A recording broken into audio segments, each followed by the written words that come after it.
bonjour à tous et bienvenue pour notre dernier rendez-vous de l'Avent. Qu'est-ce qui pousse une humoriste sulfureuse à défendre l'Église avec autant de ferveur? Ce matin, Frigide Barjot est l'invitée du Jour du Seigneur. Bonjour Frigide Barjot. Bonjour et vraiment merci de me recevoir en ce dimanche. Enfin, le Jour du Seigneur, chez le Jour du Seigneur, c'est génial. Alors vous êtes devenue ces dernières années la première groupie du pape. Enfin, je pense pas être la première. En tout cas, en tous les cas, une des meilleures. Ah, merci. Ça, et pourtant, on ne vous imaginait pas, vous, l'humoriste décalée, provocatrice, assez fêtarde, prenant la défense des soutanes. Mais d'ailleurs, qu'est-ce que vous cherchez? Vous voulez quoi? Donner un coup de jeune à l'Église? Non, je veux faire savoir et témoigner du fait que le Christ m'a sauvée. Enfin, il me sauve. Et je veux le dire haut et fort en étant moi-même.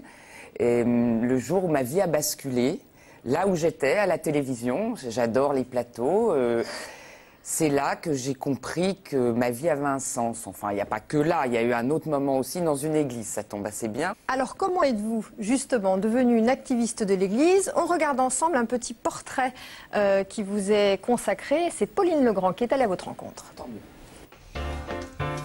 L'humoriste caustique et décalée, Frigide Barjot, de son vrai nom Virginie Merle, a décidé de mettre sa notoriété au service de l'Église. Une foi engagée qui est née très progressivement.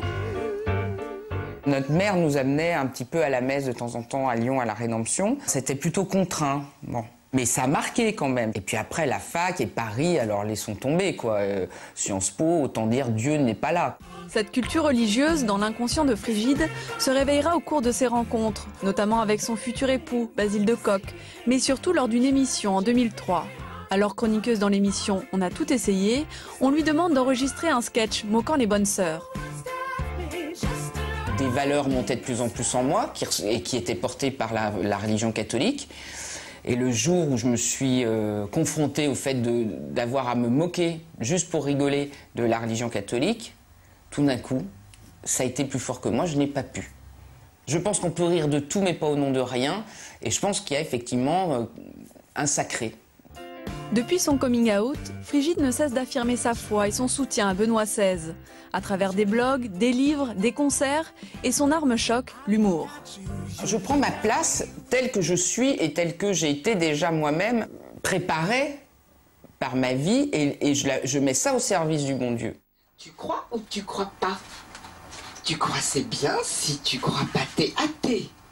Si t'es athée, tu sais. Moi je pense qu'on peut très bien parler de Dieu de façon détendue, même comique. Dieu a de l'humour, j'en suis bien sûr, sinon je serais pas là. Je m'arrête là où le bon Dieu est, si vous voulez. S'il me laisse faire comme ça, si je peux évangéliser en mini-jupe et en talons hauts, et que ça ne choque pas les prêtres plus que ça, alors certains oui, voilà. Mais c'est pas une liberté incroyable ça, de pouvoir s'exprimer comme ça?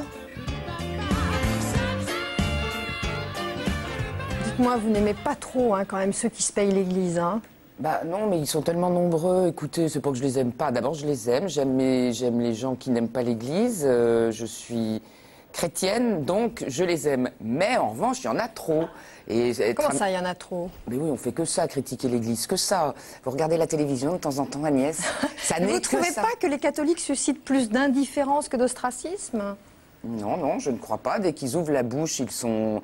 Écoutez, s'il faut dire quelque chose d'important et qui vient du catholicisme, par exemple, parlons, et qui ne soit pas politiquement correct, entre guillemets, on va parler de la vie, par exemple. L'embryon est une personne. Vous croyez que ça ne suscite pas à ce moment-là des levées de boucliers où il y a une autre façon pour combattre le sida que de mettre une capote? Vous croyez qu'à ce moment-là, c'est pas de l'ostracisme? Mais c'est ce qui est très, voilà ce qui est très intéressant chez vous quand même, c'est que derrière vos atours très...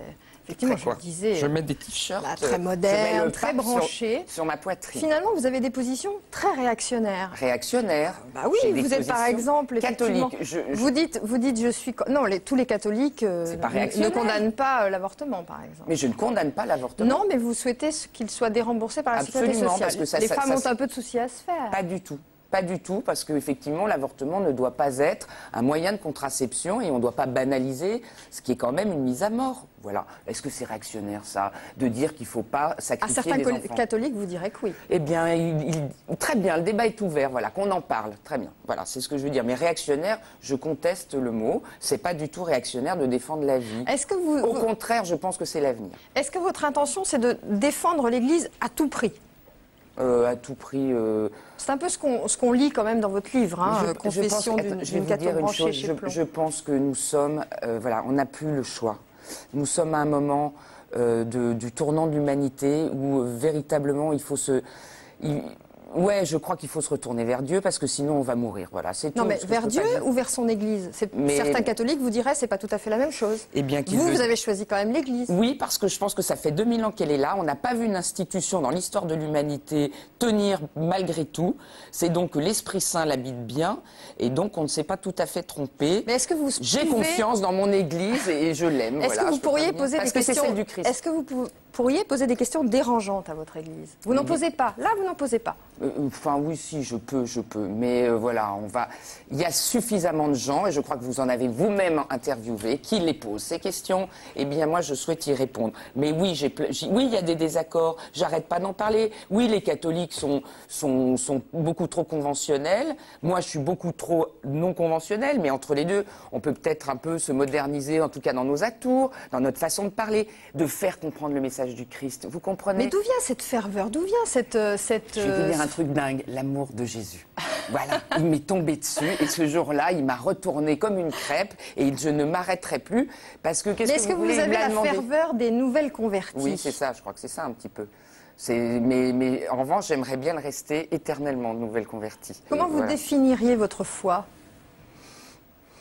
Je ne sais pas comment la définir, je sais la vivre. Voilà, je sais voilà, ce qu'on vient de dire, c'est un embrasement. Et que je voudrais tellement que les gens que je rencontre, que je croise, que le Seigneur met sur mon passage, comment dire, soient un tout petit peu touchés. Alors Frigide, le dialogue avec vous va se poursuivre sur Internet dès la fin de cette émission.